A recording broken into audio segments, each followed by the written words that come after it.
Okay, so today we're going to be looking at the Jawbone Up app, and it's the app for the Jawbone Fitness Band. And if you want to see the fitness band review, you can just click on that annotation and go there now. When you open up the app, you're going to see a couple things. The first thing is going to be the percentage of sleep. You set a goal for your sleep, you set a goal for your activity, and you're going to see the percentage that you did. So I slept 95% of my goal for sleep, and if you click on that, it's going to bring up the night. So it's going to show you your light sleep, your deep sleep. It's going to show you how long it took you to fall asleep, how many times you got up that night, and it's going to break it down between deep sleep and light sleep. And that gives you a good idea, and it might not seem like an important thing, but it lets you know, if you weren't as active today. You know why? It's probably because you didn't sleep a lot last night. The sleep you did get wasn't good sleep. So it's a good tracker for maybe your total health and not just your activity, for example. This second column is for your activity. I got 138% on that as far as accomplished goal-wise, and that'll break it down to calories burned, steps taken, and it also shows you your active calories and your resting calories, so you have an idea of if you worked out a lot or if you worked out a little bit.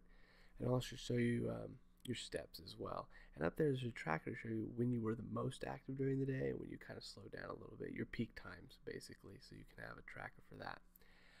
If you back up into the main screen, it'll also have this little green column on the other side, which is going to show you and allow you to enter your food and drinks for that day. And like I said before, this is a total health band, and the app just goes to show that more, that it wants to know your sleeping pattern. It's going to show your activity. It's going to show you by how much you eat and what you eat if it was healthy or not for you. So let's go ahead and we're going to open that and kind of give you a better idea what that looks like. So what's going to show you is what I've entered today, for example. It's going to break it down by how many calories I ate. And then if you scroll down, it's going to show you and break it up into all those important things like cholesterol and protein and that kind of thing. It's going to let you track that so you can see the total picture. It's not just about calories. It's about what kind of calories, what kind of things you're putting in your body. Now, if you go back, you're going to be able to see your entire day as far as your timeline. That's nice too. It shows you what you've done your previous days, but we'll look at that later. If you go back right underneath, you can enter your food. Now, the interesting thing I found here is that it's not really wanting you to eat out. It gives you a scanner at the top, like most fitness apps do, so you can scan your food right in, so you don't have to do it. But if you don't have a scanner, you can go down through these categories and click on them and enter the different proteins and cholesterols and whatnot. The one thing about this app is it really doesn't want you to eat out at fast food. For example, for lunch, I had Wendy's, and I had a very hard time finding in the app. I actually had to look it up on the app. Let me see here. Where's that? Right here.